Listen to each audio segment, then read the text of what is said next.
Kita yang memiliki negeri ini, negeri yang kita cintai ini, negeri yang begitu indah, negeri yang memiliki begitu luas wilayahnya, tidak kurang daripada hampir 2 juta kilometer persegi.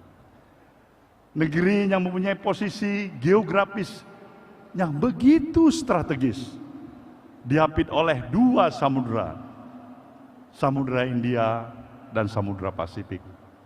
2 benua, benua Asia dan juga benua Australia. Kita juga dapat menyatakan kita adalah negara kepulauan yang paling terbesar di dunia. Karena kita memiliki lebih dari 17.000 pulau-pulau yang ada di negeri kita. Kita juga jelas mengetahui negeri kita ini mempunyai kontur dan struktur tanah yang subur. Mineral reserve kita, sumber daya kekayaan alam kita, Allahu Akbar, luar biasa. Kita juga memiliki luas panjang pantai kita nomor 2 terpanjang di dunia.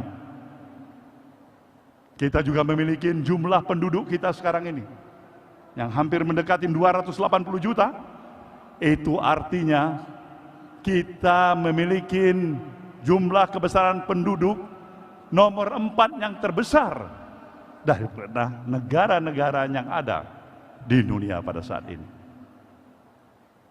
Apakah hanya itu yang kita miliki? Tidak. Ada yang lebih hebat lagi. Para pemikir bangsa kita, the founding father, telah melihat betapa uniknya negeri kita ini. Dengan perbedaan-perbedaan yang kita miliki. Berbeda agama, berbeda suku, berbeda dialek, berbeda budaya. Semuanya ini telah dipikirkan. Dipikirkan untuk tidak menyebabkan perbedaan-perbedaan ini melahirkan perpecahan di antara kita satu sama lain. Inilah yang telah dipikirkan oleh para pemikir bangsa ini. Dan untuk itulah para pemikir bangsa, the founding father kita, telah melahirkan suatu alat sebagai perkat bagi persatuan dan kesatuan kita, yang menjadi ideologi kita, yang kita kenal, Pancasila. Nah, inilah menjadi kekuatan kita, Pancasila, sebagai pandangan hidup kita. Nah, saudara, para hadirin yang saya hormati,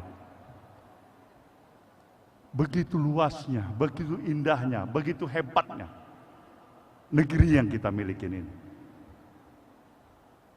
Apa yang masih menyebabkan kita belum bisa menyatakan negeri kita ini sudah sepantasnya menjadi negara superpower seperti negara-negara lain yang lebih hebat dibandingkan dengan apa yang kita miliki hari ini?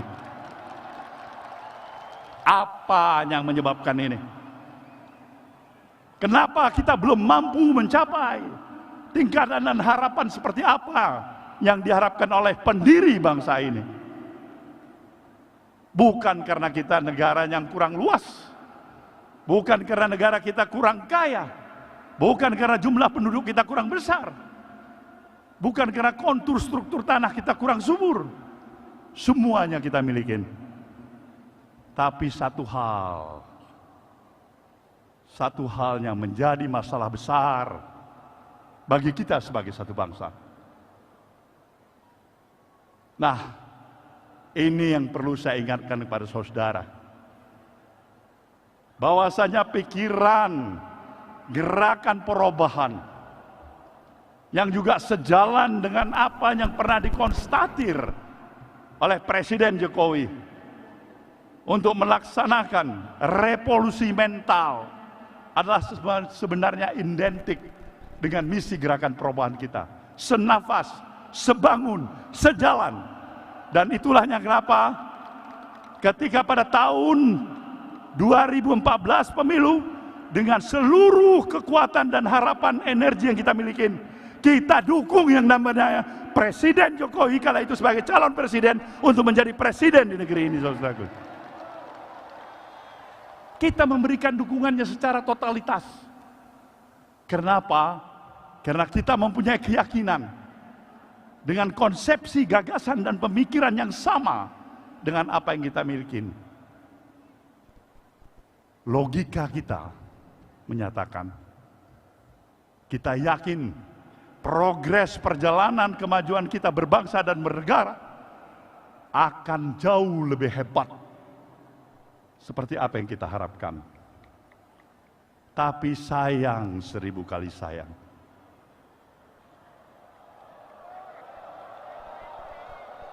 sayang, 1000 kali sayang, harapan belum menjadi kenyataan.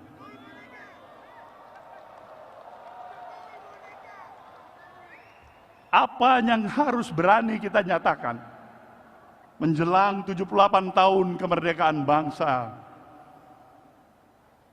yang kita miliki? Sebenarnya kita memahami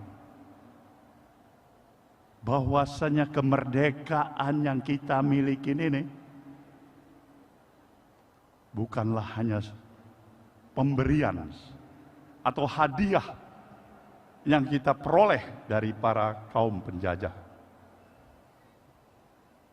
Para kader partai Nasdem, perlu saya ingatkan, kita pernah mengalami sedikit-dikitnya 3,5 abad sebagai bangsa yang terjajah. Dan konsekuensi sebagai bangsa yang terjajah adalah derita, penghinaan, kesedihan, kesusahan, dan kehilangan harkat dan martabat. Itulah nasib sebagai bangsa yang terjajah. Tapi dengan seluruh daya dan upaya para pemikir sekaligus para pejuang bangsa ini yang telah memberikan peran dan mengambil sikap dengan penuh keyakinan, memberikan pengorbanan harta, bahkan nyawa sekalipun, untuk membebaskan kita sebagai bangsa yang terjajah menjadi bangsa yang merdeka dan berdaulat. Kita wajib untuk tetap mengenang dan memberikan penghormatan kepada para pahlawan dan para pemikir bangsa ini yang memerdekakan bangsa kita dari kaum penjajah. Inilah sejalan dengan kita mungkin 1 bulan lagi akan menghadapi peringatan hari ulang tahun ke-78 tahun kemerdekaan yang kita miliki.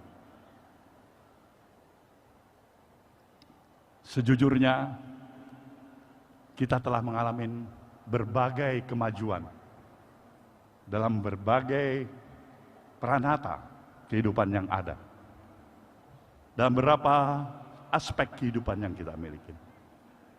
Tetapi apabila kita berani dan menempatkan pemikiran secara kritis, objektif, berdasarkan fakta yang ada, di tengah-tengah potret sosial kemasyarakatan yang ada pada hari ini, saudara, para peserta apel